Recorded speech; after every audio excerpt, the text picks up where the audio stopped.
চাচা আমাদের ভাড়াটা। তোমরা খাওয়া দাওয়া করে তারপরে যাবে? না চাচা, খাওয়া দাওয়া করবো না, হ্যাঁ আমাদের বাড়ি অনেক দূর, লেট হয়ে যাবে। কোথায় বাড়ি তোমাদের? সন্ন্যাসী ডাঙ্গা। সে তো অনেক দূর। হ্যাঁ আচ্ছা ঠিক আছে, আসি তাহলে, চ।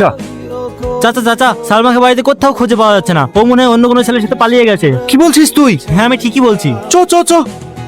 যে বাপ এত কষ্ট করে মেয়ের বিয়ে দিছে, লাখ লাখ টাকার জিনিস কিনছে, আজ দেখ সেই মেয়ে বাপের মুখে চুনকালি মাখিতে চলে গেল। হ্যাঁ রে, এসব মেয়ে থাকার থেকে না থাকা অনেক ভালো। তুই ঠিকই বলিস, চ। মা মা বাইরে আসো। হ্যাঁ আসছি। তুই তিরপলটা গোছা, ঠিক আছে? টনি টনি, কি রে, কি হলো? গাড়িতে একটা মেয়ে। কে তুমি? ও বুঝতে পেরেছি, তার মানে একটু আগে আমার যে বাড়িতে সামাল আমি আসলাম না, তুমি কি সেই বাড়ির মেয়ে? হ্যাঁ। নামো শিগগিরি। কি হলো, দাঁড়িয়ে থাকলি যে? নামো। তোমার লজ্জা লাগে রে বিয়ের আসে তুই কইভাবে পালিয়ে আসতে? কি অসভ্য মেয়ে রে, এতক্ষণে মনে বাপ মা খোঁজাখুঁজি শুরু করে দিয়েছে, আর তোর গাড়ি চড়ে পালিয়ে এসছে। এসব মেয়েদের জন্য না বাবা মার মান সম্মান ডুবে যায়। টনি, বাপের মেয়ে বাপের কাছে ফিরে দিয়ে আয়। আমি বাড়ি যাব না, আমি একজনকে ভালোবাসি, ওকে ছাড়া আমি বাঁচবো না, ওই জন্য আমি বাড়ি থেকে পালিয়ে এসেছি। যাকে ভালোবাসো তার সঙ্গে পালিয়ে যাবা? তুমি আমার গাড়ি থেকে কেন উঠছো? 2 মাস হলো ও দুবাইয়ে কাজে গেছে। তো দুবাই কাজে গেছো, তো আমি কি করবো? যাও এখান থেকে। না, আমি বাড়ি যাব না, আমি বাড়ি গেলে আম্মা আমাকে মেরে ফেলবে। দয়া করে আমাকে 2 দিন আশ্রয় দিন, তারপর আমি আমার ব্যবস্থা করে নেব। তোমাকে আশ্রয় দিলে সমাজের লোক কি বলবে? কেউ কিচ্ছু বলবে না, আমি ঘর থেকে বেরাবো না, সবসময় ঘরের ভিতরে থাকবো। দয়া করে আমাকে তাড়িয়ে দিয়েন না। ঠিক আছে, ছাড়ো মা, 2 দিনই তো, কিছু হবে না। তো সব কাজে বাড়াবাড়ি। যা তুই তিরপলটা গোছা, এসো। ফোনটা একটু দেবেন?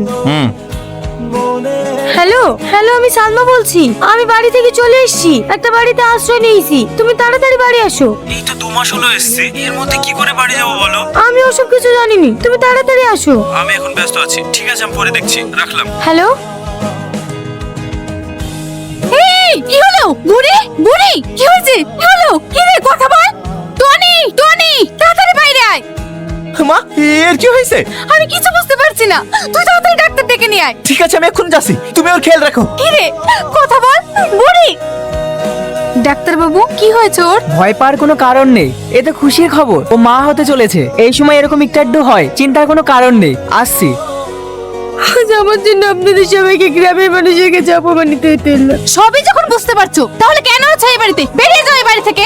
আমাকে আজকে রাতটুকু সময় দিন, আমি সকালের মধ্যে সব সমস্যার সমাধান করে দেব।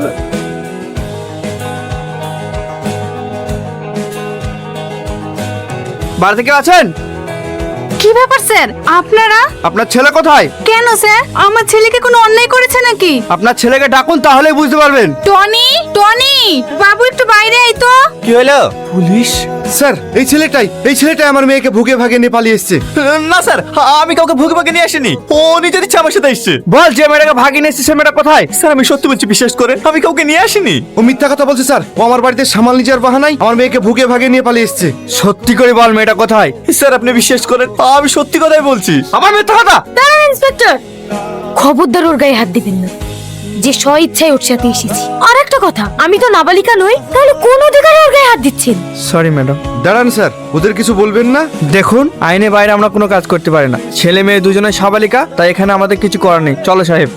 যে বাপ তোকে কোলে পিঠে করে মানুষ করলো, সেই বাপকে তুই অপমান করলি। আজ থেকে জানবো আমার কোনো মেয়ে নেই। আব্বা,